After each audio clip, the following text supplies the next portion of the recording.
AcreValue's map layers don't just add data to the map. They help you uncover insights and opportunities when combined with filters and your land expertise. Section 1. Prospecting for development land.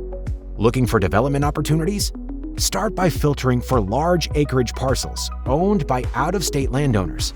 Then turn on FEMA flood zones to see which properties are outside high-risk areas. Section 2.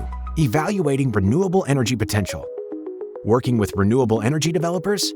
Use energy tax credit areas alongside power generation to identify parcels near existing wind or solar infrastructure, making them prime candidates for new projects. Section 3. Adding context to transactions. Reviewing a recent sale?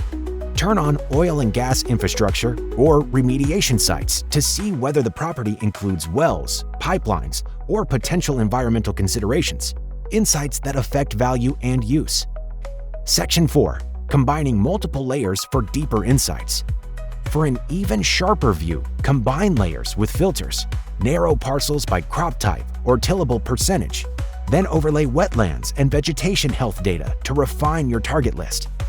With map layers, you can evaluate risk, add context to comps, and spot opportunities, turning raw data into actionable insights.